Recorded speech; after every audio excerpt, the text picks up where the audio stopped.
Isang magandang araw po sa inyong lahat, mga minamahal naming tagapakinig. Muli, narito na naman ang inyong lingkod upang samahan kayo sa isang panibagong kwentong aantig sa ating mga puso at susubok sa ating pananaw tungkol sa pag-ibig at pamilya.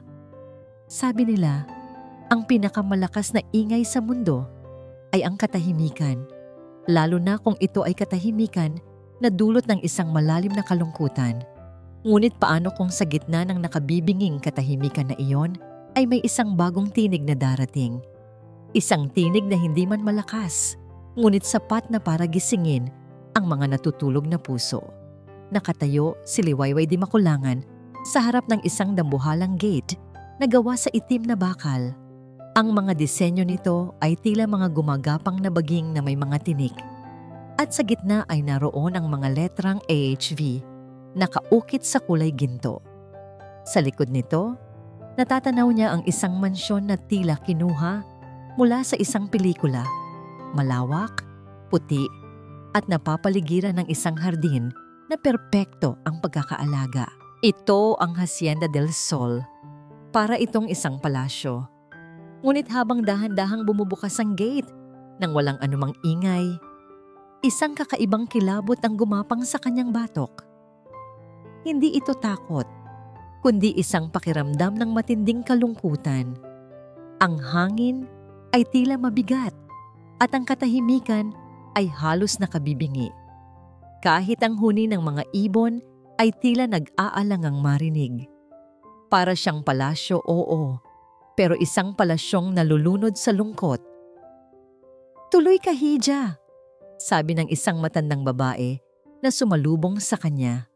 Ito si Manang Belen, ang mayordoma, na may malumanay na ngiti, ngunit may bakas ng pighati sa mga mata. Habang naglalakad sila sa malawak na pasilyo na gawa sa marmol, mas lalong naramdaman ni Liwayway ang lamig ng lugar. Ang lahat ay nasa perpektong ayos. Ang mga mamahaling florera, ang mga naglalakihang painting sa dingding, ang mga kandelabrang kumikinang sa itaas. Pero walang buhay. Walang bakas ng kalat ng bata. Walang amoy ng nilulutong pagkain mula sa kusina. Walang anumang tunog ng tawanan. Dito ang silid ng mga bata, mahinang sabi ni Manang Belen, na tila natatakot na basagin ang katahimikan. Binuksan nito ang isang pinto at tumambad kay Liwayway ang isang malaking playroom. Naroon ang tatlong maliliit na bata, magkakamuka, nakaupo sa sahig, isang lalaki at dalawang babae. Sila ang dahilan kung bakit siya narito.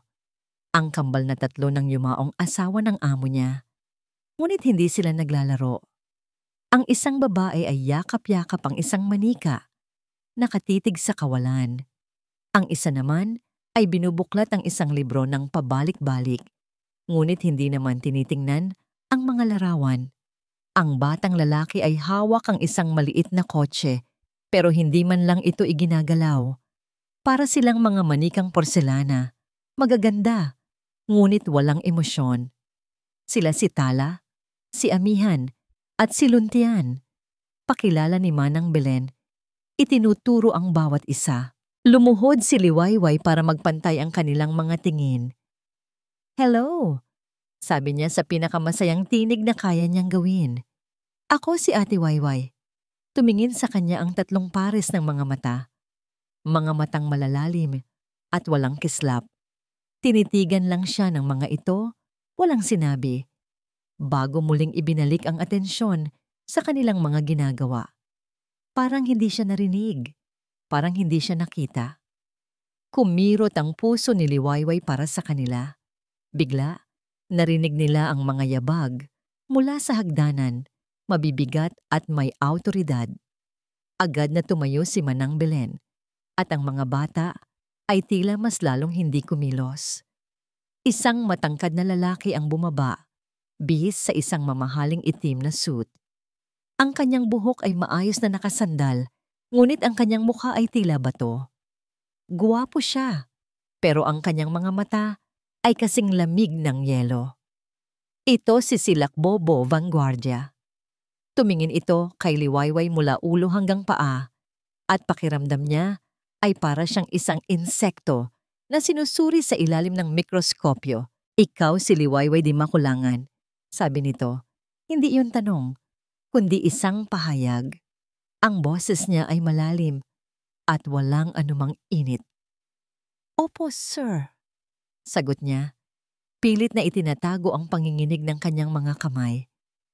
May mga patakaran sa bahay na ito, diretsong sabi ni Silakbo. Hindi inaalis ang tingin sa kanya. Una, gawin mo ang trabaho mo. Alagaan ang mga bata. Pangalawa, huwag kang mag-iingay.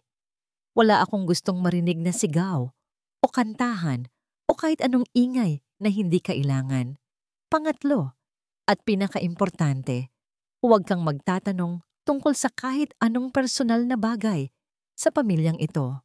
Malinaw? Oo po, sir. Malinaw po. Tumangulang ito ng isang beses bago tumalikod at naglakad paalis na tila isa lamang siyang kasangkapan na kabibigay lang ng instruksyon. Hindi man lang nito sinulyapan ang sarili niyang mga anak. Naiwan si Liwayway na nakatayo doon, ramdam ang bigat ng bawat salitang binitiwan nito. Ngayon, naiintindihan na niya.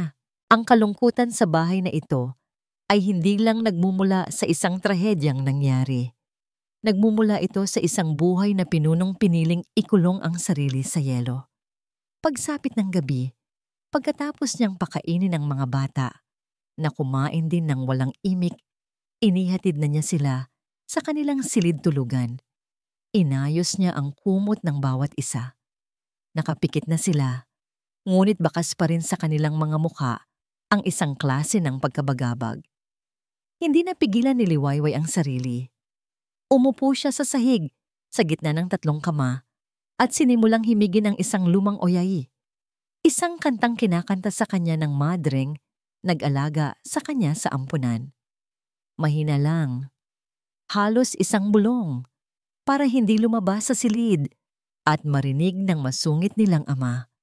Habang hinihimig niya ang malamyos na kanta, napansin niyang unti-unting nawawala ang kunot sa noo ng maliit na si Amihan. Si Luntian ay huminga ng mas malalim at si Tala, sa sulok ng mga labi ni Tala, isang napakaliit. Halos hindi makitang nangiti ang sumiglay habang natutulog ito. Sa labas ng silid, napahinto sa paglalakad si Silakbo Vanguardia. May narinig siyang isang himig at akmang sisigaw na siya para patigilin ito nang maalala niyang naroon sa loob ang mga anak niya. Sumilip siya sa bahagyang nakaawang na pinto at doon nakita niya.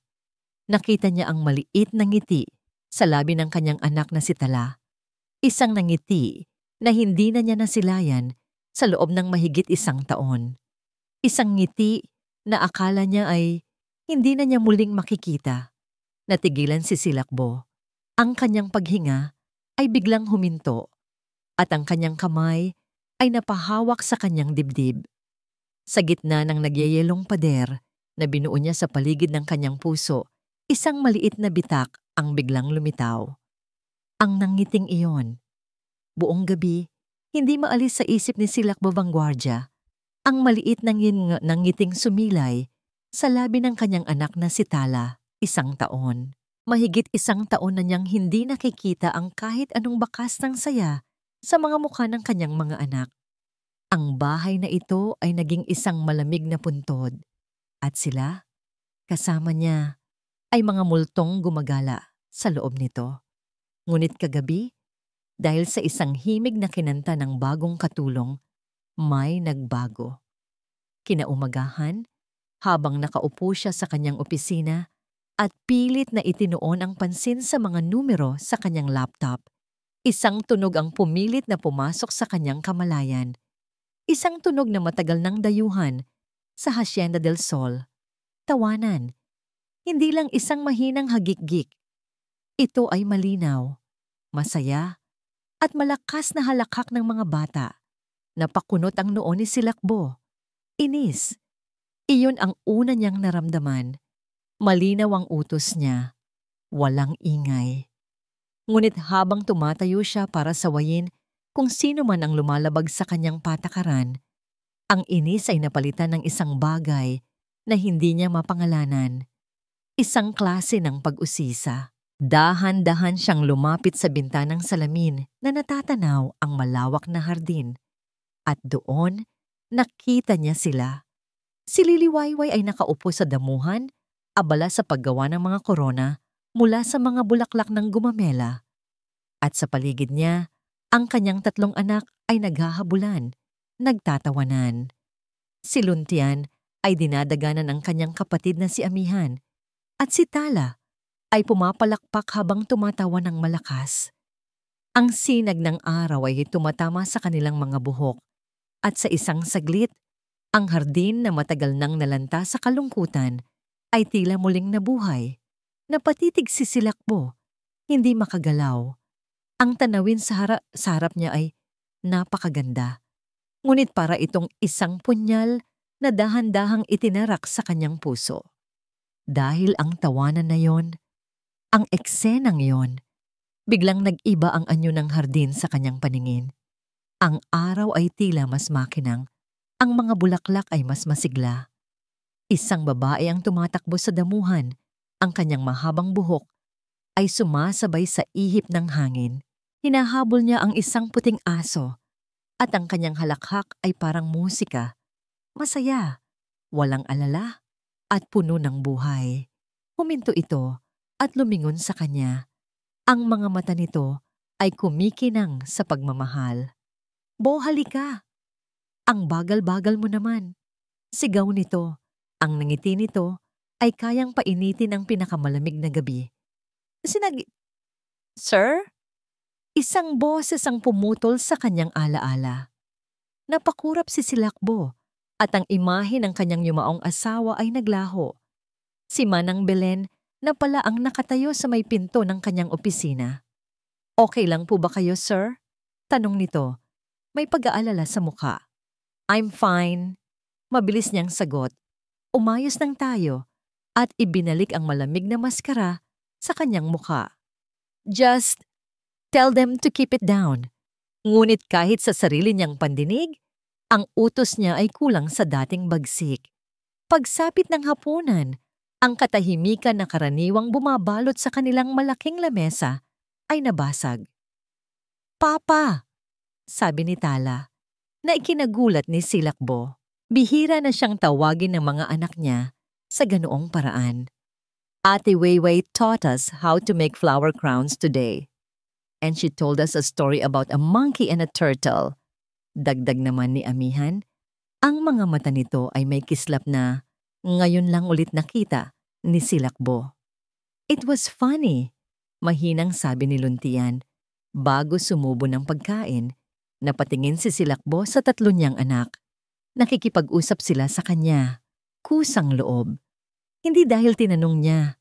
Isang bagay na hindi nangyari sa loob ng 1 taon. Hindi siya sumagot. Tumango lang siya. Pero sa loob-loob niya, isang digmaan ng emosyon ang nagaganap.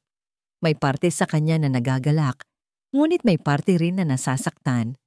Bakit ngayon lang? Bakit dahil sa isang estranghero?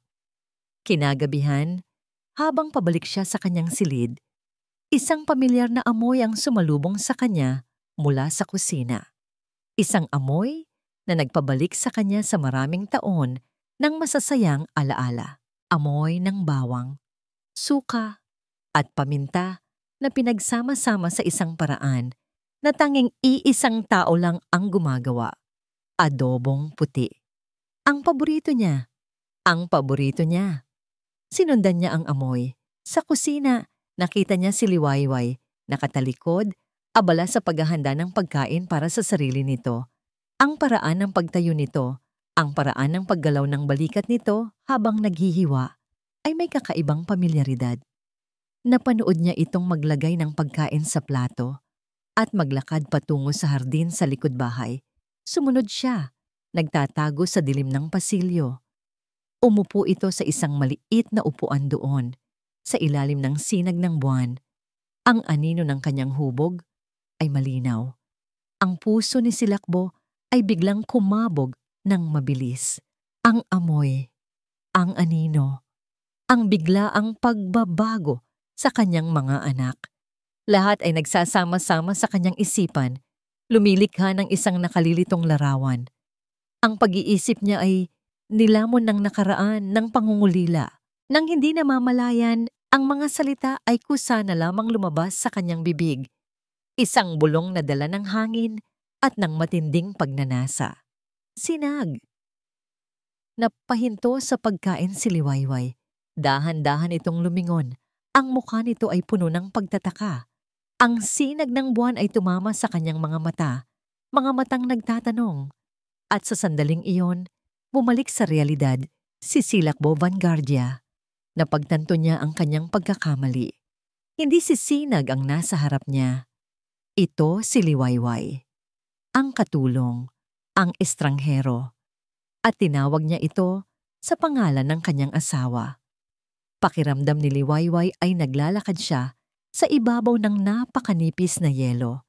Ilang araw na ang lumipas mula noong gabi na tinawag siya ni Silakbo sa pangalan ng yumaon nitong asawa. Mula noon, naging mas maingat siya sa bawat kilos niya, sa bawat salitang bibitawan niya. Umiiwas siya hanggat maaari na magkasalubong sila. Ang amo naman niya ay tila ganoon din. Naging mas malamig pa ito kaysa dati, ngunit may kakaibang tensyon sa hangin sa tuwing nagkakatinginan sila. Isang tensyong hindi niya maintindihan. Sa kabila nito, ang relasyon niya sa tatlong bata ay lalong lumalim. Ang dating mga manikang walang buhay ay nagkaroon na ng kislap sa mga mata. Ang mga halakhak nila ang naging bagong musika sa loob ng Hacienda del Sol, isang musikang pilit na binabaliwala ng kanilang ama.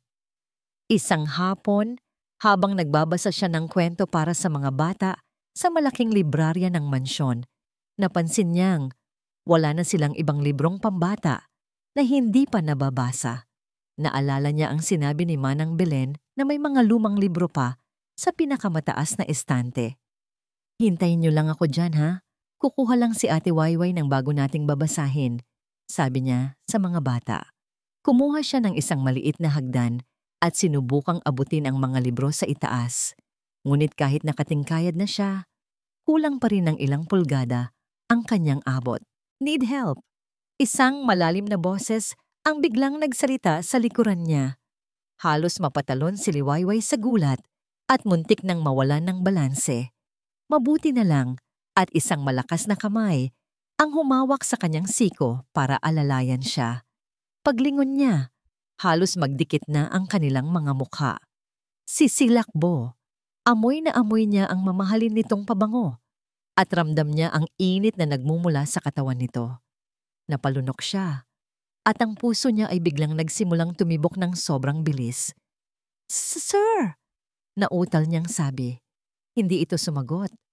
Ang mga mata nito ay nakatitig sa kanya at sa isang saglit nawala ang lamig sa mga yon at napalitan ng isang emosyong hindi niya mabasa. Itinuro niya ang libro. "Iyong libro po sana." Tumingin ito sa itaas at walang kahirap-hirap na inabot ang isang makapal na libro ng mga fairy tale. Nang iabot nito sa kanya ang libro, bahagyang nagsagi ang kanilang mga daliri. Para siyang nakuryente sa simpleng dampi na yon. Agad niyang binawi ang kanyang kamay. Yakap-yakap ang libro sa kanyang dibdib. "Salamat po," sabi niya. Hindi makatingin ng diretso. Tumango lang ito at, gaya ng dati, mabilis na tumalikod at umalis na tila walang nangyari. Naiwan si Liwayway na nakahawak sa kanyang dibdib. Pinapakalma ang nagwawalang puso. Nang gabing iyon, nilagnat si Amihan. Hindi ito mataas na lagnat, ngunit sapat na para hindi ito mapakali sa pagtulog. Walang nag-utos kay Liwayway, ngunit hindi niya kayang iwanan ng bata. Kumuha siya ng isang planggana, ng maligamgam na tubig, at isang maliit na tuwalya at buong gabi niyang binantayan ng bata. Dahan-dahang pinupunasan ang noo at mga braso nito para bumaba ang init. Hinimig niya muli ang kanyang lumang oyayi, paulit-ulit. Hanggang sa mahimbing na ang tulog ni Amihan, hindi niya alam na sa siwang ng pinto, tahimik na nanonood si Silakbo. Nakikita niya ang pag-aalaga at pagmamahal Sa bawat kilos ni Liwayway, isang bagay na hindi kayang bilhin ng pera. Isang bagay na matagal nang nawala sa pamilya niya. Naramdaman niyang naninikip ang kanyang dibdib, isang halo ng pasasalamat at takot. Takot na masanay ang mga anak niya sa isang bagay na maaring bigla na lang mawala. Kinabukasan, ang init na naramdaman ni Silakbo nang gabing iyon ay napalitan na naman ng yelo. Nakita niya si Liwayway na sinusuklayan ang buhok ni Tala sa hardin. Ang dalawa ay nagtatawanan at si Tala ay nakayakap sa bewang ni Liwayway na tila ito ang kanyang ina. Isang matinding selos at galit ang biglang kumulo sa loob ni Silakbo. Selos para sa kanyang asawa, galit sa sarili dahil hinayaan niyang mapalapit ang isang estranghero sa kanyang mga anak. "Di makulangan," tawag niya sa matigas na boses. Nagulat si Liwayway. "Sir?" "Pumasok ka sa opisina ko. Ngayon din." Sa loob ng opisina, hinarap niya ito. Ang kanyang mukha ay isang maskara ng galit. "Ano sa tingin mo ang ginagawa mo?" "Po? Nag-aalaga lang po ako ng mga bata." Naguguluhang sagot ni Liwayway. "Nag-aalaga o naglalaro bilang nanay nila?" Malamig niyang sabi. Ang bawat salita ay may talim. "Binabayaran kita para maging yaya nila, hindi para palitan ng ina nila. Huwag kang masyadong mapalapit sa kanila." Nasaktan si Liwayway sa narinig. "Hindi ko po sinusubukang palitan ang kahit sino." Depensa niya, ang boses ay nagsisimula ng manginig. "Mahal ko lang po ang mga anak ninyo." "Hindi mo sila anak," sigaw ni Silakbo. Ang kontrol niya ay biglang nawala. "Wala kang alam sa pamilyang to. Isa ka lang katulong." Ang mga salita ay tumusok sa puso ni Liwayway na parang mga bubog. Tumalikod siya. Ayaw niyang makita nito ang mga luhang namumuo sa kanyang mga mata. "Kung yan po ang tingin ninyo sa akin, hindi pa ako tapos magsalita," sigaw niya muli. Sa sobrang galit, hinablot niya ang braso ni Liwayway para pigilan ito sa pag-alis. Sa biglaang paghila, ang manggas ng kanyang uniforme ay bahagyang umusod pataas. At sa ilalim ng malambot na balat ng kanyang balikat, isang peklat ang lumitaw. Isang peklat na hugis gasuklay. Ang pagkakahawak ni Silakbo ay biglang lumuwag na para siyang napaso. Ang galit sa kanyang mukha ay naglaho na parang bula. Napalitan ito ng pagkalito, pagkatapos ay nang hindi makapaniwalang pagkamangha at sa huli ng isang malalim at nakakatakot na pagdududa. Ang kanyang mga mata ay nanatiling nakatitig sa peklat. Ang kanyang paghinga ay bumigat at ang buong silid ay tila huminto sa pag-ikot. Ibinaling niya ang tingin mula sa peklat patungo sa naguguluhang mukha ni Liwayway at pabalik ulit. Nanginginig ang kanyang boses nang magsalita siya, halos isang bulong na puno ng bigat. "Saan mo nakuha yan?" Para kay Silakbo Vanguardia, ang peklat na yon ay isang multo. Pagkatapos ng kanilang maatensyong pag-uusap, dali-dali niyang pinaalis si Liwayway mula sa kanyang opisina.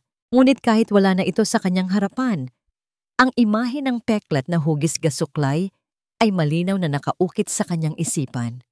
Umuulit-ulit. Hindi siya mapakali. Imposible. Iyon ang sigaw ng kanyang isipan. Isang pambihirang pagkakataon lang. Ngunit ang puso niya, ang pusong minsan nang nadurog, ay bumubulong ng ibang salita. Peligro. Panlilin lang. Hindi na siya pumasok sa mga sumunod niyang meeting. Hindi niya sinasagot ang mga tawag sa kanyang telepono. Ang tanging kailangan niyang gawin ay patunayan na nagkakamali lang siya nang nakita. Na pinaglalaruan lang siya ng kanyang isipan dahil sa sobrang pangungulila. Umakyat siya sa ikalawang palapag at tinungo ang isang pinto sa dulo ng pasilyo. Isang pinto na hindi na niya binuksan sa loob ng isang taon. Dahan-dahan niyang pinihit ang seradura. Pumasok siya sa dating personal na opisina ni Sinag. Ang lahat ay nasa dati pa ring kalagayan, gaya ng iniwan nito. Ang amoy ng kanyang pabango ay naroon pa rin, kahit bahagya na lang. Ang mga libro ay maayos na nakasalansan. Isang kupas na bulaklak ang nakasabit pa sa florera sa ibabaw ng kanyang lamesa. Isang santuaryo, isang lugar ng masasayang alaala na ngayon ay pinagmumulan ng matinding kirot. Hindi niya pinansin ang mga iyon. Ang kanyang pakay ay isa lang. Lumapit siya sa isang bookshelf na puno ng mga photo album. Nanginginig ang kanyang mga kamay habang kinukuha ang isa na may nakasulat na Our Island Getaways. Binuklat niya ang bawat pahina, ang mga larawan ng masasayang araw nila ni Sinag ay tila mga aninong lumilipas lang. Mga ngiti, mga yakap, mga halik, lahat ay nagpapaalala sa kanya kung gaano kalaki ang nawala sa kanya. At sa wakas, nakita niya isang litrato ni Sinag nakuha sa isang yate. Nakasuot ito ng isang puting two-piece swimsuit. Ang buhok nito ay basang-basa at ito ay tumatawa habang nakatingin sa kamera. Sa kanya, nakataas ang kaliwang braso nito, nakahawak sa isang lubid. At doon sa parehong lugar, sa kaliwang balikat, malinaw na nakikita ang isang peklat. Isang peklat na hugis gasuklay. Hinaplos ni Silakbo ang litrato. Ang dulo ng kanyang daliri ay nanginginig. Walang duda. Magkatulad na magkatulad. Ang hugis, ang laki, ang posisyon. Hindi ito isang simpleng pagkakataon. Isang nakakakilabot na ideya ang pumasok sa kanyang isip. Paano kung alam ito ni Liwayway? Paano kung ang lahat ng ito, ang pag-apply niya bilang yaya, ang unti-unting pagkuha niya sa loob ng kanyang mga anak, ang paggaya niya sa mga maliliit na bagay na gusto ni Sinag, ay isang plano, isang masalimuot at napakatusong plano para makuha ang yaman ng mga vanguardia. Ang takot na muli siyang maloko at masaktan ay gumapang sa kanyang sistema na parang lason. Ang maliit na bitak na nagsimulang lumitaw sa pader na binuo niya sa paligid ng kanyang puso ay muling nagsara, mas makapal at mas matibay pa kaysa dati. Mula ng araw na yon, nagbago ang pakikitungo ni Silakbo kay Liwayway. Ang dating malamig na distansya ay napalitan ng isang mapanuring tingin. Bawat kilos nito ay kanyang sinusuri. Bawat ngiti nito sa mga bata ay tila isang pagkukunwari sa kanyang paningin. Saan ka ba talaga lumaki? Di makulangan? Bigla niyang tanong isang araw habang naghahapunan sila. Nagulat si Liwayway sa biglaang tanong. Sa isang ampunan po sa Batangas, sir. Wala ka bang ibang kamag-anak na nabanggit sa amin? Umiling si Liwayway. Bakas sa mukha niya ang pagkalito at sakit sa paraan ng pagtatanong nito. Wala na po, sir. Sila lang po ang kinilala kong pamilya. Hindi na muling nagsalita si Silakbo, ngunit ang kanyang mga mata ay nagsasabing hindi siya naniniwala. Ramdam ni Liwayway ang pagbabago. Ramdam niya ang pader na muling itinayo sa pagitan nila, mas mataas at mas hindi kayang tibagin. Gabi-gabi, umiiyak siya ng tahimik sa kanyang kwarto, hindi maintindihan kung ano ang kanyang nagawang mali. Isang gabi, habang nag-iisa sa kanyang opisina, kinuha ni Silakbo ang kanyang telepono. Hindi na niya kaya ang mga tanong na bumabagabag sa kanya. Kailangan niya ng mga sagot. Nag-dial siya ng isang numero. Santillan, sagot ng boses sa kabilang linya. Isa itong pribadong investigador na dati na niyang ginamit para sa mga corporate background checks. Bo here, sagot ni Silakbo. Ang boses niya ay mababa at seryoso. I have a job for you. It's personal. Ano ang kailangan mo, boss? Mayroon akong bagong katulong. Her name is Liwayway Di Makulangan. I want you to find out everything about her. Everything. Humigpit ang hawak niya sa telepono. Halungkatin mo ang lahat, Santillan. Her birth records, the orphanage, kung sino ang mga totoong magulang niya, mga utang, mga kaaway. I want to know every single detail of her life. Leave no stone unturned. Sa labas ng opisina, dala-dala ni Liwayway ang isang tasa ng kape para sa kanyang amo. Iniisip niyang baka ito ang paraan para gumaan ang tensyon sa pagitan nila. Ngunit pagdating niya sa tapat ng pinto, na bahagyang nakaawang, narinig niya ang boses nito, malamig at walang awa. Narinig niya ang pangalan niya, at narinig niya ang huling mga salita ni Silakbo, mga salitang tumagos sa kanyang puso na parang isang matalim na kutsilyo. Alamin mo lahat tungkol kay Liwayway Dimasyo Langan. Nabitiwan ni Liwayway ang hawak niyang tasa. Ang tunog ng nabasag na porselana sa sahig ay kasabay ng pagkadurog ng kanyang puso. Ang tunog ng nabasag na tasa ay tila isang putok ng baril sa gitna ng katahimikan ng gabi. Agad na binuksan ni Silakbo ang pinto ng kanyang opisina. Tumambad sa kanya si Liwayway, nakatayo sa gitna ng mga nagkalat na bubog at natapong kape. Ang mukha nito ay putlang-putla at ang mga mata nito ay puno ng isang emosyon na hindi niya inaasahan, hindi takot, kundi isang malalim na sakit na parang isang sinaksak na usa. "Anong ginagawa mo dyan?" tanong ni niya. Pilit na pinanatili ang tigas sa kanyang boses para itago ang sariling pagkagulat. Hindi sumagot si Liwayway. Dahan-dahan itong tumingin sa kanya at sa tingin na iyon, naramdaman ni Silakbo ang lahat ng bigat ng kanyang akusasyon. "Narinig ko," mahinang sabi ni Liwayway. Ang boses ay nanginginig. "Narinig ko ang usapan ninyo." Nag-iwas ng tingin si Silakbo. "Wala kang narinig. Bumalik ka na sa trabaho mo."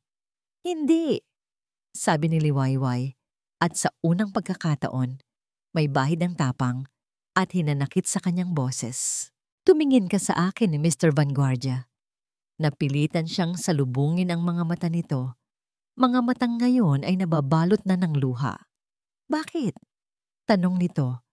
"Dahil ba isa lang akong katulong? Dahil ba mahirap lang ako, kaya sa tingin ninyo, ay wala akong karapatang pagkatiwalaan? Ano po ba ang kasalanan ko sa inyo?"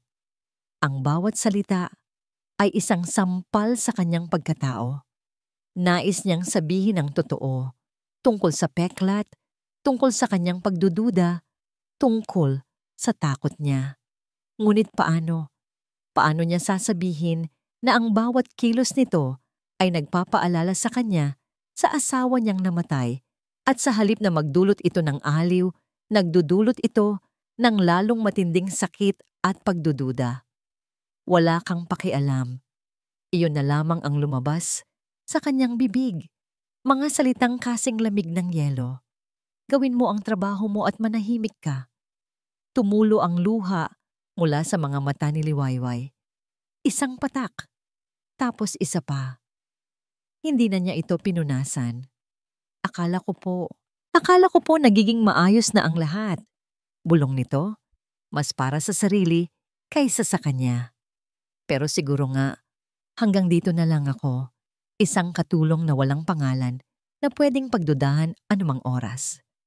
Tumalikod ito at nagsimulang maglakad palayo. Iniwan si Silakbo na nakatayo kasama ang mga nabasag na piraso sa sahig. Mga piraso na hindi lang galing sa tasa, kundi pati na rin sa tiwalang sinimulan nitong itayo. Kinabukasan, ang bahay ay muling binalot ng katahimikan. Ngunit hindi ito ang dating malungkot na katahimikan. Ito ay isang katahimikang mabigat, puno ng tensyon at mga non-spoken na salita. Naramdaman ito ng mga bata. Si Tala, Amihan at Luntian ay hindi na muling tumawa.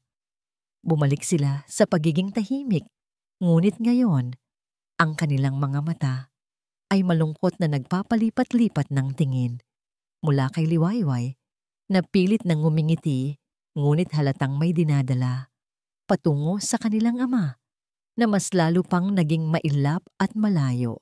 Samantala, daan-daang milya ang layo mula sa Hacienda del Sol, isang babae ang nakatanggap ng isang tawag.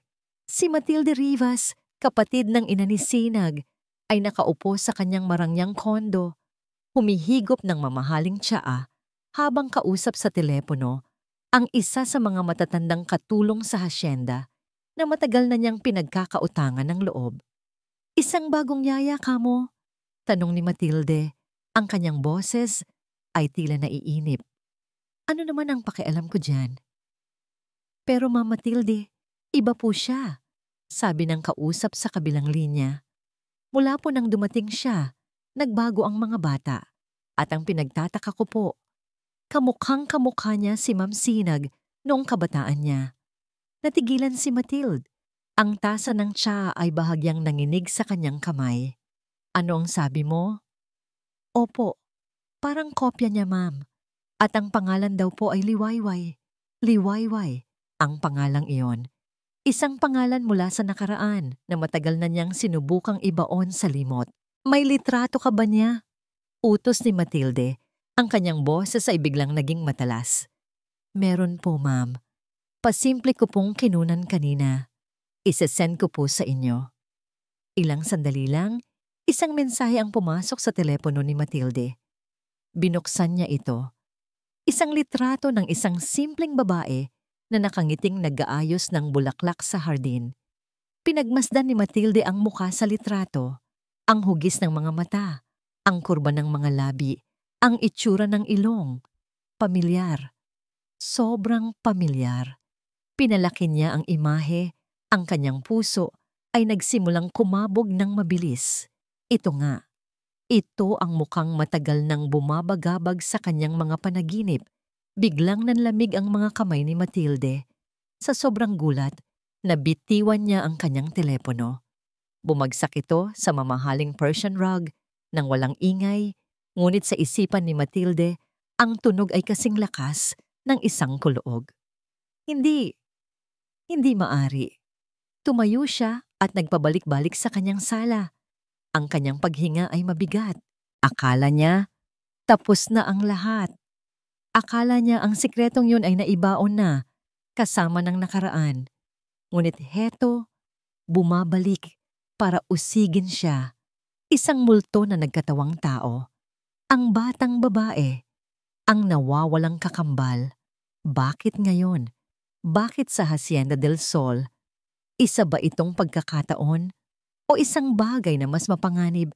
Isang plano? Libo-libong tanong ang bumaha sa kanyang isipan, ngunit isa lang ang malinaw. Hindi niya maaaring hayaan na mabunyag ang katotohanan. Masyadong malaki ang nakataya. Ang yaman, ang impluwensya, ang pangalang pinaghirapan niyang panatilihin. Lahat ay maaaring gumuho dahil sa isang simpleng katulong. Kinuha niya muli ang kanyang telepono. Ang kanyang mga daliri ay nanginginig pa rin, ngunit ang kanyang mga mata ay nag-aapoy na sa determinasyon. Nagdial siya ng numero ni Silakbo. Tita Matilde, sagot ni Silakbo sa kabilang linya. Ang boses ay halatang walang gana. Bo iho, kumusta ka na? Sabi ni Matilde, agad na ibinalik ang kanyang malambing at mapag-arugang tono. Nabalitaan ko, may bago ka raw yaya para sa mga bata? It's none of your business. Malamig na tugon ni Silakbo. Oh, iho, don't be like that. Malumanay niyang sabi. Nag-aalala lang ako para sa'yo at sa mga pamangkin ko. Alam mo naman, sa panahon ngayon, mahirap magtiwala. Lalo na sa mga taong hindi natin alam ang pinanggalingan. Hindi sumagot si Silakbo. Ngunit alam ni Matilde na nakikinig ito. Alam niya kung saan ang kahinaan ng lalaki. I just think I should visit para makilala ko naman ang nag-aalaga sa mga apo ko sa pamangkin. At para makumusta na rin kayo. It's been too long.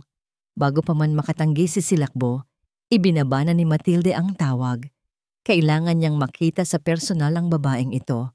Kailangan niyang malaman kung ano ang alam nito. At higit sa lahat, kailangan niyang tiyakin na ang multo ng nakaraan ay mananatiling isang multo. Tahimik, hindi nakikita, at walang kapangyarihan. Dahil kung hindi, sisirain niya ito bago pa man nito masira ang lahat ng pinaghirapan niya. Ilang araw nang nabubuhay si Silakbo sa isang estado ng pagkabalisa. Araw-araw, hinihintay niya ang tawag mula kay Santillan, ang investigador. Araw-araw, Ang bawat saglit na nakikita niya si Liwayway ay isang paalala ng mga tanong na walang sagot na bumabagabag sa kanyang isipan. Ang pagdating ng Tita Matilde niya ay naka-schedule sa susunod na araw, isang bagay na mas lalo lang nakadagdag sa bigat ng kanyang dibdib. Isang hapon, habang nakakulong siya sa kanyang opisina, isang email ang pumasok mula kay Santillan. Initial report. Binuksan niya ito nang may panginginig. Ang ulat ay detalyado, ngunit sa halip na magbigay ng linaw, mas lalo lang nitong ginulo ang kanyang isipan. Ang lahat ng sinabi ni Liwayway ay totoo. Lumaki ito sa Santa Teresita Orphanage sa Batangas. Walang record ng kahit sinong kamag-anak. Malinis ang kanyang record. Walang utang, walang kaso, walang anumang kaduda-dudang koneksyon. Napasabunot si Silakbo sa kanyang buhok. Kung totoo ang lahat ng ito, ano ang ibig sabihin ng peklat? Isang kababalaghan? Isang tiyambang hindi maipaliwanag? O si Liwayway ay isang napakagaling na manloloko na kayang itago ang lahat ng bakas ng kanyang nakaraan? Sa sobrang frustrasyon, tumayo siya at naglakad palabas ng opisina. Kailangan niya ng hangin. Ngunit ang kanyang mga paa, sa halip na dalhin siya sa labas, ay dinala siya sa pasilyo patungo sa isang pamilyar na pinto, ang opisina ni Sinag. Ang lugar na iniwasan niya sa loob ng 1 taon. Pumasok siya. Ang alikabok ay bahagyang lumulutang sa sinag ng araw na tumatagos sa bintana. Ang lahat ay tahimik. May kung anong nag-udyok sa kanya na gawin ang isang bagay na matagal na niyang ipinagpapaliban. Ang ayusin ang mga naiwang gamit ng kanyang asawa. Sinimulan niya sa mga libro. Pagkatapos ay ang mga papel sa ibabaw ng lamesa. At sa ilalim ng isang tumpok ng mga lumang magasin, nakita niya ang isang maliit na baul na gawa sa kahoy. Nang buksan niya ito, tumambad sa kanya ang mga bagay na itinago ni Sinag, mga pinatuyong bulaklak, mga sulat niya noong sila'y magkasintahan pa, at isang maliit, kulay rosas na diary. Nakalak ito. Sinubukan niyang hanapin ang susi, ngunit wala siyang nakita. Ang pagkadismaya at ang desperasyong malaman ang lahat ay umabot na sa sukdulan. Kumuha siya ng isang letter opener at walang pag-aalinlangang sinira ang maliit na kandado. Umupo siya sa silya ni Sinag at binuklat ang diary. Ang sulat kamay ng kanyang asawa ay bumati sa kanya at isang pamilyar na kirot ang muling gumuhit sa kanyang puso. Ang mga unang pahina ay puno ng masasayang kwento tungkol sa kanilang pagsasama, sa pagbubuntis nito, sa mga pangarap nila para sa kanilang mga anak. Ngunit habang papalapit siya sa mga huling pahina, nagbago ang tono ng mga sulat.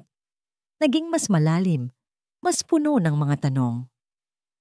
October 12. May napanaginipan na naman ako kagabi. Isang batang babae. Kamukha ko. Tumatakbo kami sa isang damuhan, pero bigla siyang nawala. Nagising akong umiiyak. Pakiramdam ko, may kulang sa akin. Isang parte ng sarili ko na hindi ko mahanap. Napahinto sa pagbabasa si Silakbo. Nagpatuloy siya. October 25. Tinanong ko si Tita Matilde tungkol sa peklat ko sa balikat. Sabi niya, aksidente lang daw nung bata ako. Pero bakit pakiramdam ko, may iba pa siyang hindi sinasabi. May isa pang bata sa alaala ko. Isang batang babae na umiiyak. At sa huling entry, na isinulat 2 linggo bago ito mamatay. November 5. Nag-research ako. Posible pala. Isang kakambal na nawawala. Ito na siguro ang dahilan ng lahat ng pangungulila ko. Pangako, hahanapin ko siya. Hahanapin ko ang kapatid ko na bitawan ni Silakbo ang diary. Ang mga salita ay tila sumasayaw sa kanyang harapan. Kakambal, peklat, Tita Matilde. Ang lahat ay biglang nagkaroon ng nakakatakot na koneksyon. Di makulangan, sigaw niya Ang boses ay umaalingaw-ngaw sa buong bahay. Pumunta ka sa opisina ko. Ngayon din! Ilang saglit lang, pumasok si Liwayway. Ang mukha ay puno ng pag-aalala. Sir, may problema po ba? Hindi siya sumagot. Tumayo siya, lumapit dito, at walang salitang iniabot ang nakabukas na diary. Basahin mo. Naguguluhang kinuha ni Liwayway ang diary. Sinimulan niyang basahin ang mga huling entry. Nakita ni Silakbo kung paano unti-unting nanlaki ang mga mata nito, kung paano ito napahawak sa bibig, at kung paano nagsimulang mamasa ang mga mata nito. Hindi ko po maintindihan. Bulong nito nanginginig. Sa eksaktong sandaling iyon, nagring ang telepono ni Silakbo. Si Santillan. Sir, sabi ng investigador sa kabilang linya. Ang boses ay may halong pagkasabik. May nahanap ako. Isang anomalya sa records. May nahanap akong isang lumang nurse na nagtrabaho sa ospital kung saan isinilang si Mrs. Vanguardia. Inabot ng ilang araw, pero umamin din siya. Anong inamin niya? Tanong ni Silakbo. Ang kanyang mga mata ay hindi inaalis kay Liwayway. May nangyaring palitan. Dalawa pala silang isinilang, kambal. Pero ang isa ay idineklarang patay. Ang totoo, kinuha ito at ibinigay sa isang pamilyang hindi magkaanak bilang bayad utang. Nahanap ko ang birth certificate, sir. Ang orihinal. Huminto sa paghinga si Silakbo. Ano ang pangalan? Sinagat Liwayway Vanguardia. Ang telepono ay halos malaglag mula sa kamay ni Silakbo. Ang buong mundo niya ay gumuho at muling nabuo sa isang iglap. Tumingin siya kay Liwayway na nakatingin din sa kanya. Ang mukha ay basang-basa na ng luha. Totoo. Lahat ng ito ay totoo. Bago pa man siya makapagsalita, bago pa man niya mayakap ang katotohanang nasa harap niya, ang pinto ng kanyang opisina ay dahan-dahang bumukas. Nakatayo doon si Matilde Rivas, nakangiti ng matamis. Ang kanyang mga mata ay kumikinang sa isang paraan na nakakapangilabot. Dala niya ang kanyang mga maleta. Mukhang may pinagkakaabalahan kayo, sabi nito sa isang boses na parang seda. Ngunit may nakatagong lason. Ako. Ang pagpasok ni Matilde Rivas sa silid ay tila nagpababa ng temperatura ng 10 degree. Ang kanyang nangiti ay hindi umabot sa kanyang mga mata.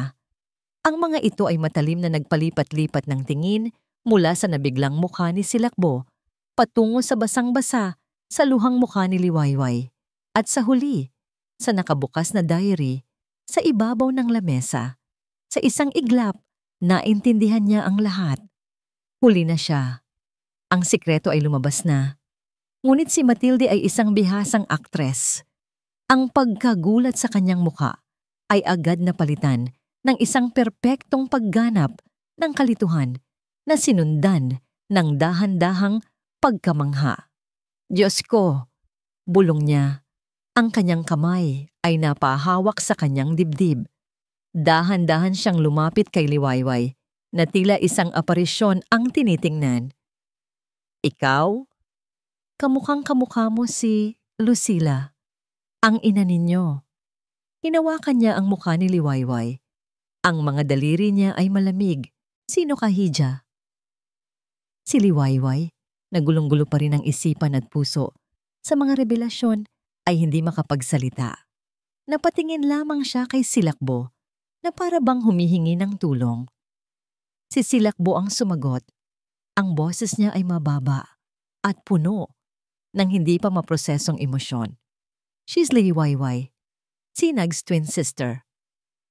Ang pag-arte ni Matilde ay karapat-dapat bigyan ng parangal. Nanlaki ang kanyang mga mata at isang pekeng luha ang namuo sa gilid nito. Niyakap niya si Liwayway ng mahigpit. Pamangkin ko, buhay ka. Isang milagro o isang milagro. Sabi niya, ang kanyang boses ay nanginginig sa kunwaring tuwa. Akala namin ay nawala ka na magpakailanman. Naramdaman ni Liwayway ang panlalamig sa yakap ni Matilde. Walang init, walang tunay na pagmamahal, isang pag-aangkin. Ngunit sa estado ng kanyang pag-iisip, hindi niya ito pinansin. Isang tita, mayroon siyang kadugo. Ang ideyang yun pa lang ay sapat na para lalo siyang mapaiyak. "Halika, umupo tayo, Ija," sabi ni Matilde. Inaakay si Liwayway sa isang silya na para bang ito ay isang babasaging bagay. "Kwentuhan mo ako. Kwentuhan mo kami. Saan ka nanggaling sa lahat ng mga taon na ito?" Habang nauutal na ikinukwento ni Liwayway ang kanyang simpleng buhay sa ampunan, ang mga mata ni Matilde ay pasimpleng sumusulyap kay Silakbo. Nakikita niya ang pagkalito sa mukha ng lalaki, ang pagiging mahina nito sa harap ng emosyonal na sitwasyon. At doon, nakahanap siya ng siwang para ipasok ang kanyang lason. Nang makahanap siya ng pagkakataon na makausap si Silakbo ng sarilinan sa may pasilyo, habang si Liwayway ay pinapakalma ni Manang Belen, agad niyang sinimulan ang kanyang plano. "Hindi ako makapaniwala, Bo," sabi niya sa mahinang boses, puno ng pag-aalala. "Isang malaking biyaya. Pero, hindi ba't nakapagtataka?" "Anong ibig mong sabihin, tita?" Kunot noong tanong ni Silakbo. Bumuntong hininga si Matilde. Ang timing, ang lahat ng ito, paano siya napunta rito? Sa mismong pamamahay mo bilang isang katulong. "Mahirap ang buhay, Bo. Napakahirap. At sa hirap ng buhay, may mga taong nagiging desperado." Ang mga salita ni Matilde ay parang maliliit na binhi ng pagdududa, maingat na itinatanim sa lupang, matagal nang tigang sa tiwala. Baka may nakakaalam ng sikreto," patuloy niya. "Baka may nagturo sa kanya para makarating dito. Ang yaman ng mga Vanguardia ay hindi biro, iho. At ang isang nawawalang tagapagmana, iyan ay isang tiket sa magandang buhay." "She's not like that." Mabilis na depensa ni Silakbo, ngunit kahit siya ay hindi sigurado sa sarili niyang mga salita. Ang dating pagdududa na pilit niyang iwinawaksi ay muling bumabalik. "Sana nga, iho. Sana nga," sabi ni Matilde, marahang tinapik ang kanyang braso. "Nag-aalala lang ako para sa'yo, para sa mga bata. Napaka-inosente mo pa pagdating sa mga ganitong bagay." Sa mga sumunod na oras, si Matilde ay perpektong gumanap bilang isang mapagmahal na tiyahin. Ngunit ang bawat kilos niya ay may nakatagong motibo.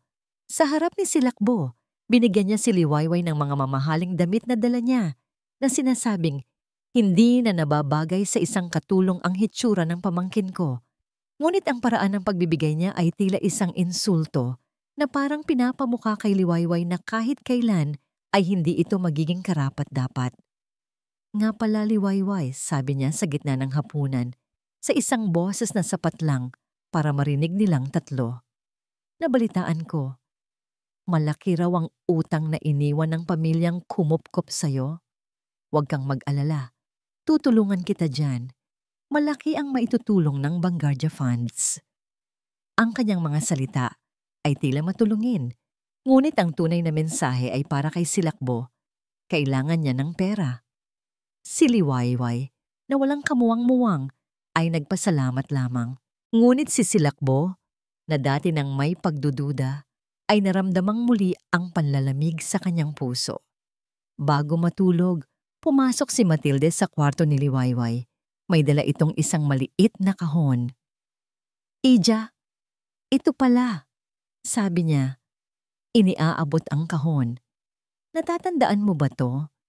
Bigay sa iyo ng nanay mo bago mangyari ang lahat." Binuksan ni Liwayway ang kahon. Sa loob, may isang pilak na pulseras na may maliliit na kuliling. Maganda ito. Ngunit, may isang malabong-malabong alaala sa isipan ni Liwayway. Isang imahe ng dalawang batang babae, isang pulseras. Ngunit hindi ganito ang itsura. Ang nasa alaala niya ay may maliliit na bituin, Hindi kuliling. Hindi po, yata ito yon. Mahina niyang sabi. Ngumiti lang si Matilde, isang ngiting hindi umaabot sa mata. Ganyan talaga, Ija. Mahina na ang alaala mo dahil bata ka pa noon. Sige na, magpahinga ka na. Lumabas si Matilde ng kwarto, isinara ang pinto, at ang matamis niyang nangiti ay agad na naglaho. Pinalitan ito ng isang malamig at kalkuladong ekspresyon. Nagsisinungaling ang bata. Mayroon itong naaalala, at iyon ay isang bagay na hindi niya maaaring payagan.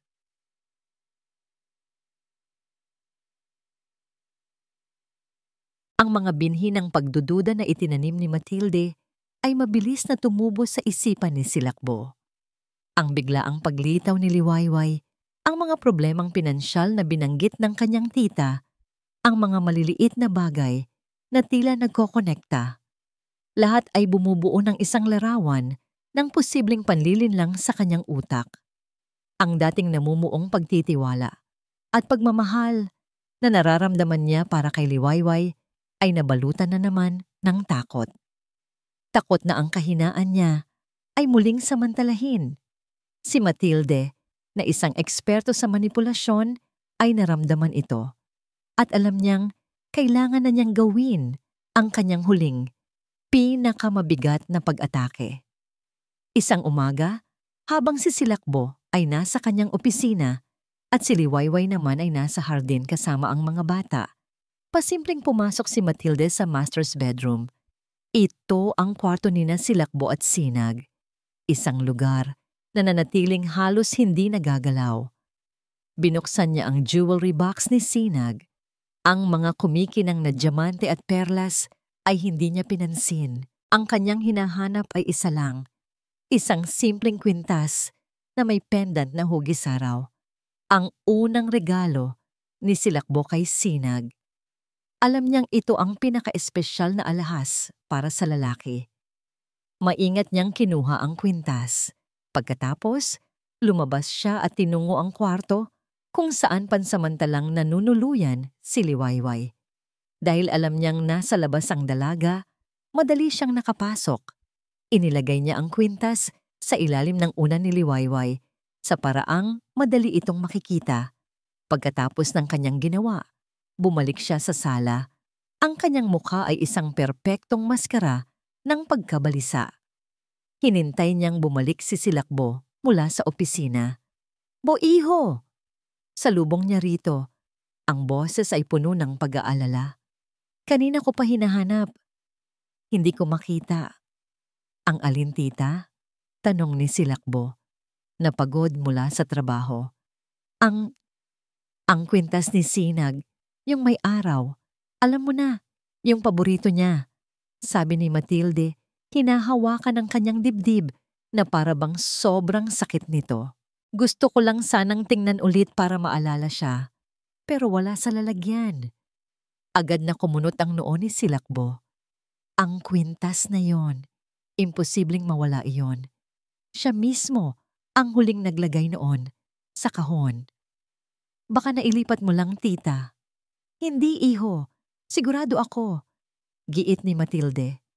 "At ang masama pa, nakita ko kanina si Liwayway na palabas ng kwarto ninyo. Hindi ko naman siya masisisi, baka curious lang. Pero..." Ang pero ay binitin ni Matilde sa hangin, ngunit ang lason nito ay agad na kumalat sa isipan ni Silakbo. Ang pagdududa ay naging isang nag-aalab na hinala. "Manatili ka dyan," sabi ni Silakbo sa matigas na boses. Mabilis siyang umakyat sa kwarto ni Liwayway. Hindi na siya kumatok. Dire-diretso siyang pumasok. Nakita niya si Liwayway na nagtutupi ng mga damit. Gulat itong napatingin sa kanya. "Sir, may kailangan po kayo?" Hindi sumagot si Silakbo. Ang kanyang mga mata ay parang mga agilang sinusuri ang buong silid. Lumapit siya sa kama at walang pasabing itinaas ang unan. Tumambad sa kanila ang kumikinang na gintong kwintas. Nanigas si Liwayway. "Ano? Paano po yan napunta dyan?" Ngunit hindi na narinig ni Silakbo ang kanyang mga salita. Ang nakikita lang niya ay ang ebidensya. Ang katuparan ng lahat ng kanyang kinatatakutan, ang patunay ng panlolokong pinlano ni Matilde. So ito pala ang plano mo, sabi niya. Ang bawat salita ay puno ng pait. Ang unti-untiin kami, kunin ang loob ng mga anak ko, at pagkatapos, kunin ang lahat ng ari-arian namin. Hindi po totoo yan, sigaw ni Liwayway. Ang mga luha ay nagsimula na namang bumuhos. Hindi ko po alam kung paano napunta dyan yan. Maniwala po kayo sa akin. Maniwala? Isang mapaklang tawa ang kumawala sa bibig ni Silakbo. Ang sakit ng nakaraan at ang sakit ng kasalukuyan ay nagsanib at sumabog ito bilang isang walang kontrol na galit. Paano ako maniniwala? Akala ko iba ka. Akala ko ikaw na ang liwayway sa madilim na buhay namin, pero mukhang tama nga si Tita Matilde. Lumapit siya, ang kanyang mga mata ay nag-aapoy sa galit at pagkabigo. Pera lang ang habol mo. Ang mga salitang yon ay tumama kay Liwayway nang mas masakit kaysa sa isang sampal. Ang lahat ng pagod, lahat ng pag-asa, lahat ng pagmamahal na ibinuhos niya sa pamilyang ito, lahat ay binaliwala. Ang tiwalang akala niya ay nagsisimula ng mabuo ay biglang nawasak, naging abo. Isang bagay ang pumitik sa loob niya. Ang sakit ay napalitan ng isang matinding galit. Galit hindi para sa kanya, kundi para sa kawalan ng hustisya. Sa isang iglap, itinaas niya ang kanyang kamay at isang malakas na sampal ang dumapo sa pisngi ni Silakbo Vanguardia. Ang tunog ay umalingaw-ngaw sa tahimik na silid. Natigilan si Silakbo. Hawak ang kanyang pisngi, mas nagulat sa ginawa nito kaysa sa sakit. Tapos na ako, sabi ni Liwayway. Ang boses niya ay hindi na nanginginig.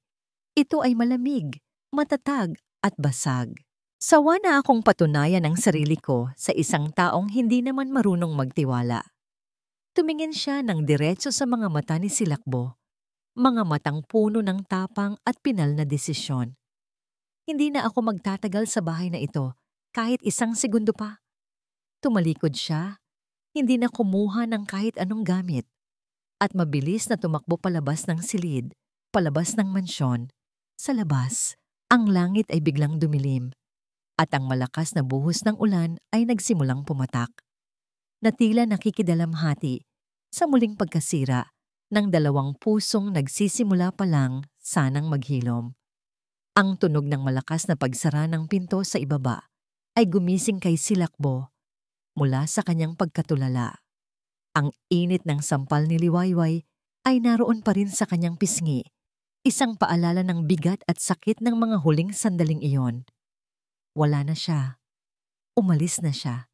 Isang parte sa kanya ang nagsasabing, tama lang ang nangyari.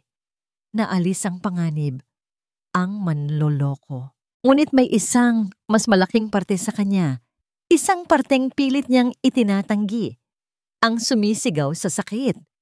Kinaumagahan, gumising si Silakbo sa isang pamilyar na tunog, ang tunog ng katahimikan. Ngunit iba na ito ngayon. Hindi ito ang malungkot na katahimikan na nakasanayan niya matapos mamatay si Sinag.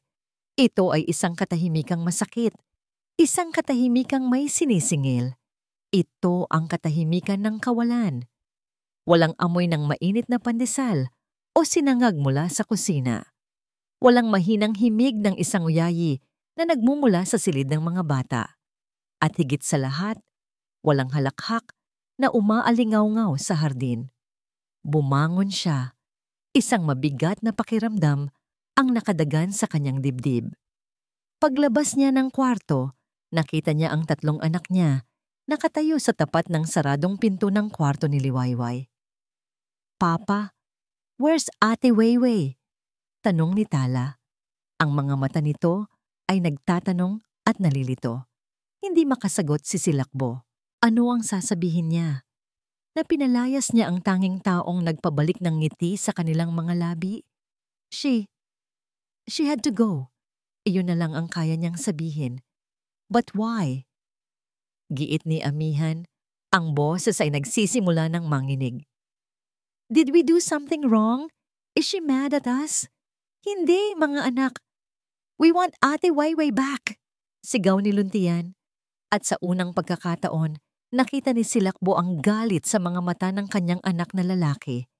Pagkatapos, tumakbo silang tatlo papasok sa kanilang silid at malakas na isinara ang pinto. Narinig niya ang paglock nito mula sa loob. Sinubukan niyang kumatok. Mga anak, buksan niyo to. Mag-usap tayo. No, we don't want to talk to you. You made her leave. We hate you. Ang salitang hate ay tumusok sa puso ni Silakbo na parang isang kutsilyong umiikot. Napasandal siya sa pader, biglang nakaramdam ng matinding pagod. Ang lahat ng lakas ay tila hinigop mula sa kanyang katawan. Hayaan mo na muna sila, iho, sabi ng isang boses. Si Matilde, nakatayo sa dulo ng pasilyo, may dalang isang tasa ng kape. They're just children. Makakalimutan din nila siya. Lumapit ito at sinubukang haplusin ang kanyang braso, ngunit umiwas si Silakbo. Don't touch me. Ang dating mga salita ni Matilde na tila puno ng karunungan ay ngayon, sa kanyang pandinig, ay parang mga pekeng barya, magaan at walang halaga. Ang kanyang presensya ay hindi na nakakaaliw, kundi nakakasakal. Ginawa mo lang ang tama, Bo, sabi pa nito. Tama? Kung tama ang ginawa niya, bakit pakiramdam niya ay napakalaki ng kanyang pagkakamali? Kung tama ang ginawa niya, bakit ang bigat-bigat ng kanyang puso? Nagkulong si Silakbo sa kanyang opisina buong araw. Sinubukan niyang magtrabaho, ngunit ang mga numero sa screen ay walang kahulugan. Ang tanging nakikita niya ay ang mukha ni Liwayway, ang masayang ngiti nito, ang nag-aalalang mga mata, at ang huling tingin nito na puno ng sakit at pagkabigo. Naiwan sa ibabaw ng kanyang lamesa ang kwintas ni Sinag at ang diary nito. Kinuha niya ang kwintas. Napakaganda, ngunit ngayon ay simbolo na ito ng kanyang kawalan ng tiwala. Binuksan niyang muli ang diary, hindi alam kung ano ang hinahanap. Binasa niyang muli ang mga huhuling isinulat ni Sinag. Pakiramdam ko, may kulang sa akin. Isang kakambal na nawawala. Pangako, hahanapin ko siya. Hahanapin ko ang kapatid ko. Isang malaking kabalintunaan. Ang taong pinakahinahanap-hanap ng kanyang asawa ay dumating sa mismong pintuan nila. Ngunit ano ang ginawa niya? Itinaboy niya ito. Pinagbintangan. Dinurog ang puso. Hindi niya namalayan. Isang luha ang pumatak mula sa kanyang mata at tumama sa pahina ng diary. Ang unang luha na pumatak mula ng ilibing niya si Sinag. Parang may kung anong nag-udyok sa kanya na buklatin pa ang diary hanggang sa pinakadulong bahagi. May isang pahinang tila bahagyang magkadikit na para bang nabasa at hindi na isara ng maayos. Maingat niya itong pinaghiwalay. May nakasulat pa pala. Isang maikling entry na tila isinulat ng nagmamadali. Ang sulat kamay ni Sinag ay nanginginig. November 8, nagkausap kami ni tita. Nagtanong ako ulit tungkol sa peklat. Bigla siyang nagalit. Nag-iba ang itsura niya. May sinabi siyang hindi ko maintindihan tungkol sa isang aksidente at kasalanan. Natatakot ako. Ang peklat, si Tita Matilde. Kasama siya noong nangyari iyon. Napahinto sa paghinga si Silakbo. Binasa niya ito ulit at ulit. Ang peklat, si Tita Matilde, kasama siya noong nangyari iyon. Isang malamig na kilabot ang gumapang sa kanyang buong katawan. Ang lahat ng mga piraso ng puzzle ay biglang nag-iba ng ayos sa kanyang isipan. Ang pagdating ni Matilde, ang mga binhi ng pagdududa na itinanim nito, ang nawawalang kwintas.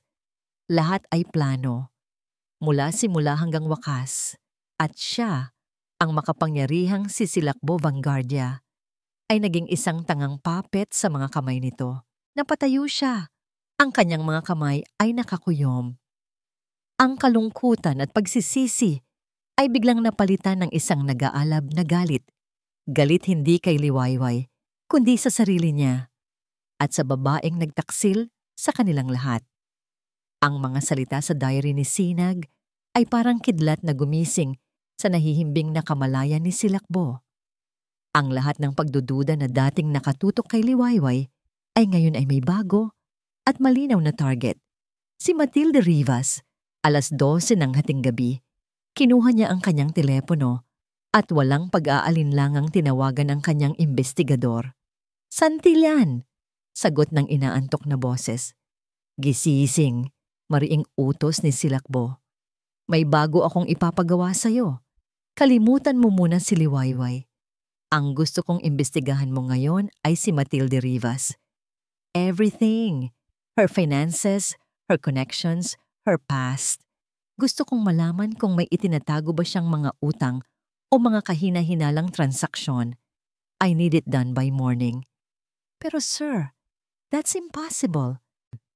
"I don't pay you to tell me what's impossible," putol ni Silakbo. "Just do it." Hindi na niya hinintay ang sagot. Ibinaling niya ang kanyang atensyon sa paghahanap. Saan magpupunta si Liwayway? Wala itong pamilya, wala itong kaibigan na nabanggit. Kinuha niya ang kopya ng employment file ni Liwayway. Nakita niya ang address ng dati nitong tinutuluyan. Isang maliit at murang boarding house sa isang masikip na lugar sa Maynila. Hindi na siya nag-aksaya ng oras. Kinuha niya ang susi ng kanyang sasakyan at walang paalam na umalis ng hasyenda. Habang nagmamaneho siya sa ilalim ng madilim na kalangitan, ang bawat kilometrong tinatahak niya ay tila isang paglalakbay papasok sa kanyang sariling pagkakamali. Ang mga masasakit na salitang binitiwan niya kay Liwayway ay umuulit-ulit sa kanyang isipan. Bawat isa ay isang dagok sa kanyang konsensya. Ang imahe ng nasasaktan nitong mga mata, ang tunog ng sampal nito, ang bigat ng pag-alis nito.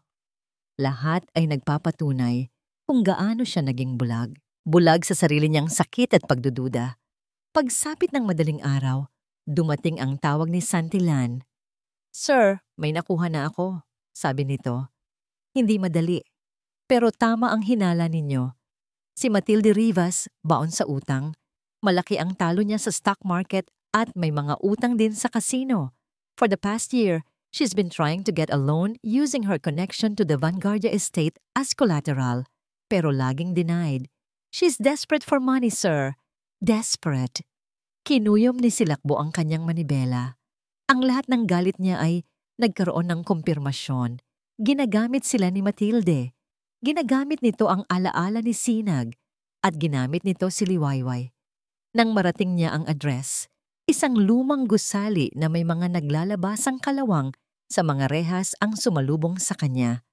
Ibang-iba sa palasyong kanyang tinitirhan. Nagtanong siya sa may-ari. Isang matandang babae. "Ah, si Wayway?" "Oo, bumalik siya kagabi. Basang-basa ng ulan at umiiyak." Sabi ng matanda. "Naawa nga ako. Mabait na bata yan." Nasa kwarto niya sa taas, bilang tubi. Umakyat si Silakbo sa makitid na hagdanan. Bawat hakbang ay mas lalong nagpapabigat sa kanyang dibdib. Kumatok siya sa pinto ng tubi. Walang sumasagot. Kumatok siya ulit, mas malakas. "Sino yan?" Isang pagod na boses ang sumagot mula sa loob. "Liwayway, it's me. Bo." Natahimik sa loob. Pagkaraan ng ilang sandali, dahan-dahang bumukas ang pinto. Si Liwayway ay nakatayo sa harap niya. Ang kanyang mga mata ay namamaga sa kaiiyak. Ang kanyang buhok ay bahagyang magulo pa. Nakasuot lang ito ng isang lumang t-shirt at pajama. Ngunit sa kabila ng lahat, ang dignidad at tapang ay naroon pa rin sa kanyang mga mata. "Anong ginagawa ninyo dito?" tanong niya. Ang boses ay walang emosyon. I came to say I'm sorry," sabi ni Silakbo. Ang mga salita ay tila hirap na lumabas sa kanyang bibig. "Nagkamali ako, Liwayway. Sa lahat ng bagay, naging bulag ako. Pinairal ko ang takot at pagdududa ko." "Sorry? Isang mapait na ngangiti ang gumuhit sa labi ni Liwayway. Ganoon lang ba kadali yun, sir? Pagkatapos mo akong pagbintangan na magnanakaw, na manloloko? Hindi. Alam kong hindi sapat, pero nalaman ko na ang totoo. Tungkol kay Tita Matilde, he manipulated me, he manipulated us. Inabot niya ang diary ni Sinag. Basahin mo ang huling isinulat niya. Kinuha ito ni Liwayway at binasa. Nakita ni Silakbo ang pagkagulat sa mukha nito nang mabasa nito ang tungkol sa peklat at kay Matilde. Alam ko na ang lahat, sabi ni Silakbo. Ang kanyang boses ay puno ng pagsusumamo. Patawarin mo ako. Please, bumalik ka na sa amin. Kailangan ka ng mga bata. Kailangan kita. Ang huling dalawang salita ay halos isang bulong, isang pag-amin na kahit siya ay nagulat na kaya niyang sabihin. Tumingin sa kanya si Liwayway. Ang kanyang mga mata ay puno ng sakit, pagod at pagkalito. Itinaas niya ang kanyang tingin at sa mga mata ni Silakbo, nakita niya ang isang bagay na hindi pa niya nakikita dati. Pagsisisi, tunay na pagsisisi. Ngunit ang sugat ay napakalalim. Ang tiwala. Hindi hinihingi, Bo. Sabi niya, sa unang pagkakataon ay tinawag niya ito sa pangalan nito nang walang Sir. Pinapatunayan yan. Isinara niya ang pinto. Hindi malakas, ngunit may bigat at katiyakan. Naiwan si Silakbo sa labas, nakatayo sa madilim na pasilyo, mag-isa, pasa ng bigat ng katotohanang ang paghingi ng tawad ay simula pa lang ng isang napakahabang daan para muling buuin ang nasirang tiwala. Hindi umalis si Silakbo. Buong araw siyang nanatili sa loob ng kanyang kotse, sa tapat ng boarding house, naghihintay. Alam niyang hindi sapat ang salita. Kailangan niya ng gawa. Kinontak niya si Santillan at inutusan itong ipadala sa kanyang email ang lahat ng nakuhang ebidensya laban kay Matilde. Mga bank statement, mga testimonya mula sa mga pinagkakautangan nito, mga record ng pagpasok nito sa kasino. Si Liwayway naman, sa loob ng kanyang maliit na kwarto, ay gulong-gulo. Ang galit niya ay unti-unting napapalitan ng kalituhan. Ang mga salita sa diary, ang biglaang pagbabago ni Silakbo, ang kwento tungkol kay Matilde, may isang parte sa kanya na gustong maniwala. Ngunit ang sakit ng pagtataksil ay sariwa pa. Pagsapit ng hapon, may kumatok ulit sa kanyang pinto. Nang buksan niya ito, nakita niya si Silakbo. May hawak na tablet. Hindi ako aalis hanggat hindi mo to nakikita. Sabi nito sa mahinahon ngunit determinadong boses. Hindi para sa akin, kundi para sa'yo. Para kay Sinag. Para sa katotohanan. Pinapasok niya ito. Umupo sila sa magkabilang dulo ng maliit na kama. Ang tablet ang nasa gitna nila. Ipinakita ni Silakbo ang lahat. Ang mga ebidensya ng pagkalubog ni Matilde sa utang. Ang desperasyon nito. Naniniwala akong planado ang lahat. Paliwanag ni Silakbo. Nang malaman niyang narito ka, natakot siya. Natakot siyang malaman natin ang totoo. Na may alam siya sa pagkawala mo. At higit sa lahat, natakot siyang mawala ang kontrol niya sa pera ng pamilya. Habang tinitingnan ni Liwayway ang mga dokumento, isang malabong alaala ang biglang pumasok sa kanyang isipan. Isang alaala na matagal nang natabunan ng panahon. 2 batang babae, magkahawak kamay na tumatakbo sa isang hardin. Ang isa ay may suot na pulseras na may maliliit na bituin. Masaya sila. Biglang dumating ang isang mas matandang babae. Ang tita nila. Galit ito. Huwag kayong maglaro dyan, sigaw nito. Hinila nito ang isa sa kanila. Natumba ang bata malapit sa isang tumpok ng mga bagong tabas na kahoy na panggatong. Isang matulis na dulo ang tumama sa kanyang balikat. Napahawak si Liwayway sa kanyang balikat sa mismong lugar kung nasaan ang peklat. Ang peklat, bulong niya. Si Tita Matilde, siya ang may kasalanan. Itinulak niya ako. Ang mga mata niya ay napuno ng luha. Hindi dahil sa sakit, kundi dahil sa biglaang pagbalik ng isang alaalang nagpapatunay sa lahat. Tumingin siya kay Silakbo at sa unang pagkakataon, mula nang mangyari ang gulo, nakita niya ito ng malinaw. Isang taong nagkamali, isang taong nasaktan, isang taong desperadong itama ang lahat. Kailangan niyang malaman na alam na natin, sabi ni Liwayway, ang boses niya ay matatag na. Kailangan niyang harapin ang ginawa niya. Gagawin natin to. Nang magkasama, sagot ni Silakbo. Bumalik sila sa Hacienda del Sol. Ang kanilang pagdating ng magkasama ay ikinagulat ng lahat ng kasambahay. Ngunit ang pinakagulat sa lahat ay si Matilde. Naabutan nila ito sa sala. Sinusubukang suhulan ng mga laruan ang tatlong bata, na halatang ayaw naman dito. Nang makita nito sina Silakbo at Liwayway na magkasamang papasok, ang pekeng ngiti sa kanyang labi ay agad na naglaho. Anong ibig sabihin nito? Tanong ni Matilde, sinusubukang itago ang gulat sa kanyang boses. Tapos na ang laro, tita. Malamig na, sabi ni Silakbo. Inilapag niya ang tablet sa center table, nakabukas sa mga ebidensya. Alam na namin ang lahat. Hindi ko alam ang sinasabi mo, tanggi ni Matilde, ngunit ang panginginig ng kanyang mga kamay ay hindi maitago. Talaga? Tanong naman ni Liwayway. Humakbang siya pasulong. Ang dating mahiyain na dalaga ay napalitan ng isang babaeng may tapang at determinasyon. Hindi mo naaalala ang isang hardin, ang dalawang batang babae, ang isang tumpok ng kahoy. Ang mukha ni Matilde ay biglang namutla. It was an accident. Sigaw nito, ang kanyang kontrol ay biglang nawala. Hindi ko sinasadya, pero kasalanan din ng nanay ninyo. Masyado siyang mahina. Palagi na lang siyang pinapaboran. Ako dapat ang tagapagmana, hindi siya. Kaya itinago mo si Liwayway. Sabi ni Silakbo, dinudugtong ang mga pangyayari. Dahil ang pagkakaroon ng dalawang tagapagmana ay mas magpapahirap sa plano mong kontrolin ang yaman ng pamilya. At nang bumalik siya, dagdag ni Liwayway, sinubukan mo kaming sirain. Siniraan mo ako. Ginamit mo ang sakit na nararamdaman niya para manipulahin siya. Dahil dapat sa akin ang lahat ng ito. Sigaw ni Matilde. Ang kanyang mukha ay puno na ng galit at desperasyon. Ako ang mas matalino.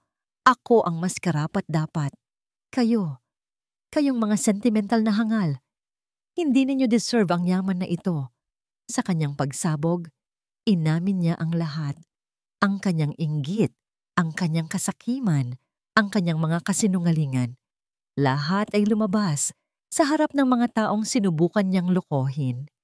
Tinawag ni Silakbo ang mga security guard na kanina pa niya pinahanda. Habang kinukuha nila si Matilde, na patuloy na sumisigaw at nagbabanta, ang tatlong bata ay tumakbo mula sa kanilang pinagtataguan. Hindi sila tumakbo kay Silakbo. Tumakbo sila kay Liwayway. Niyakap ito ng mahigpit. Ate Wayway, you're back! Napaiyak si Liwayway habang yakap-yakap ang tatlong bata. Tumingin siya kay Silakbo sa ibabaw ng mga ulo ng mga ito. Ang mga luha ay nasa gilid din ng mga mata ng lalaki. Nang mahimasmasan na ang lahat at tanging sila na lang ang naiwan sa malawak na sala, binitawan ni Liwayway ang mga bata at lumapit kay Silakbo.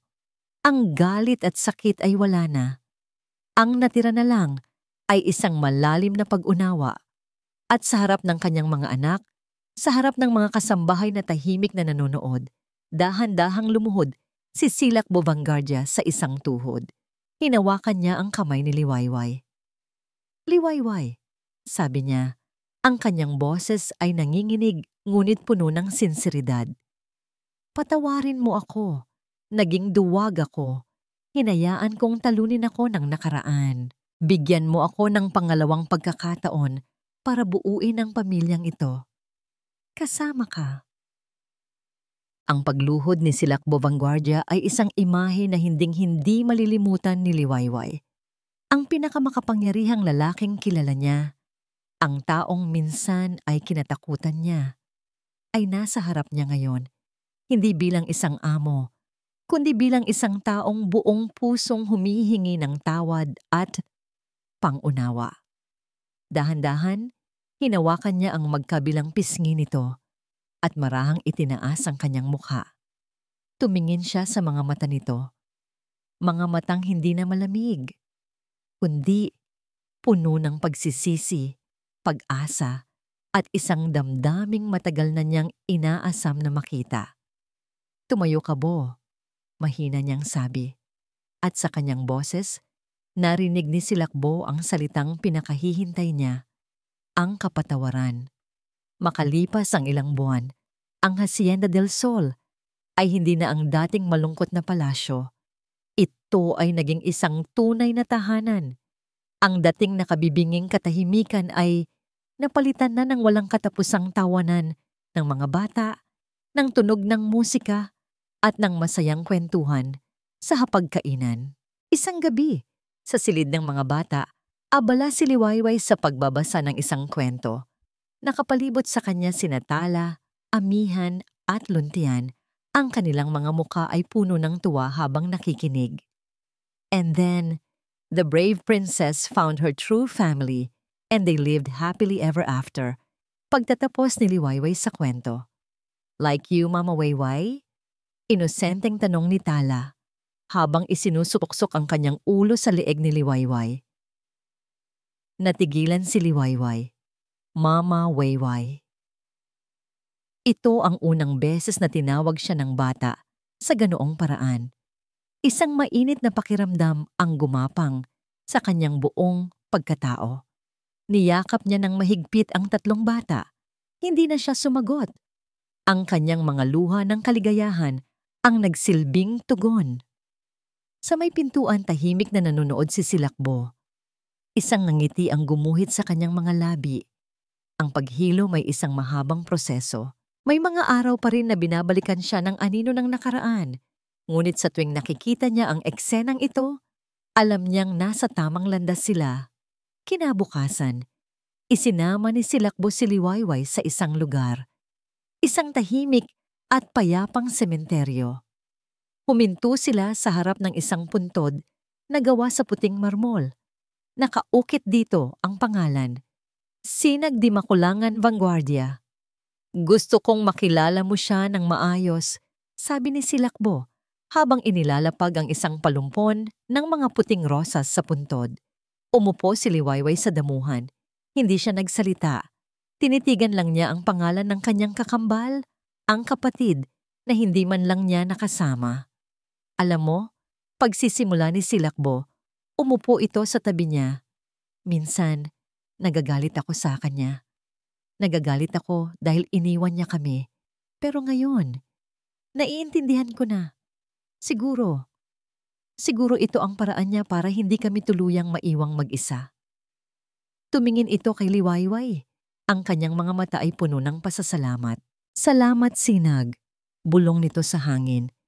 Salamat sa pagpapadala mo sa kanya sa amin.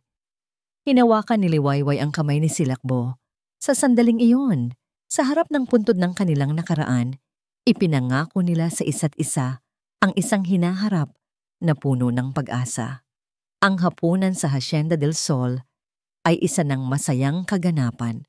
Ang mahabang lamesa na dati ay napupuno ng katahimikan ay ngayon ay sentro ng buhay.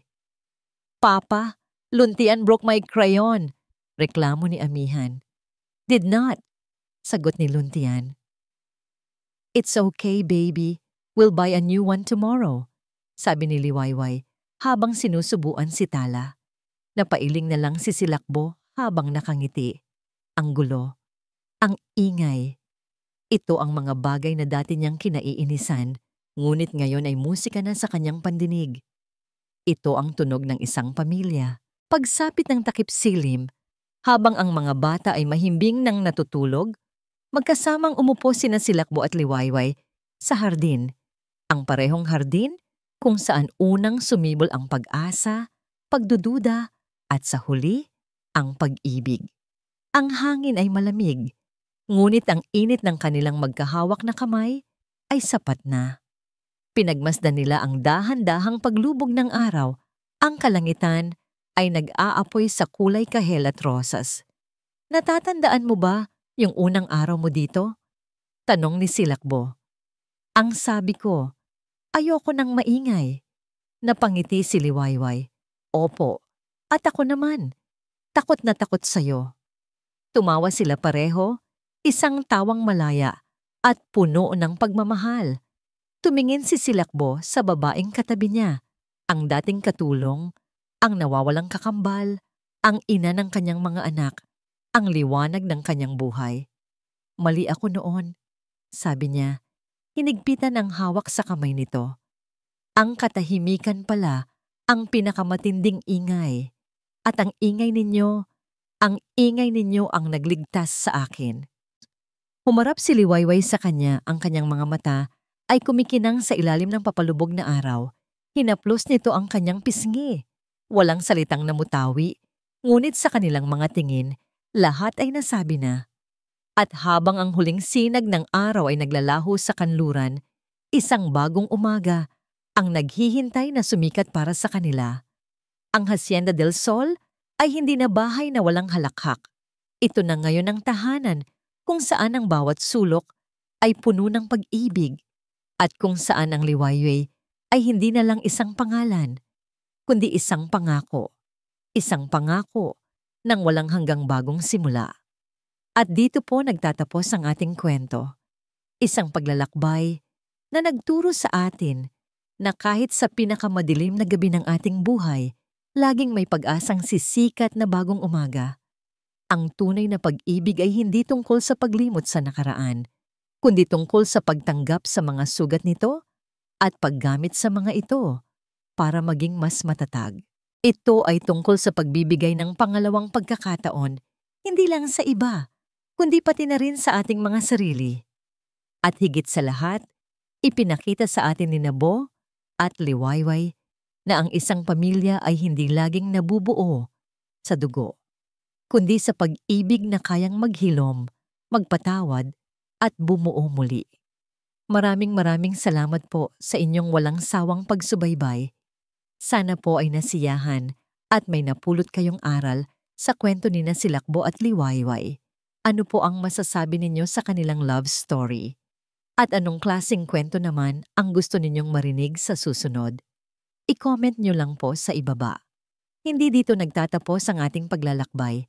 Marami pa pong kwentong kasing ganda at mas puno ng aral dito sa aming channel. Kung nagustuhan nyo ang kwentong ito, i-like, i-share sa pamilya at mga kaibigan. At mag-subscribe na rin para lagi kayong updated sa mga susunod pa naming kwento. I-click nyo ang notification bell para kayo ang unang makarinig kapag may bago kaming upload. Pagpalain po kayo ng Panginoon, kayo at ang inyong buong pamilya. Hanggang sa muli.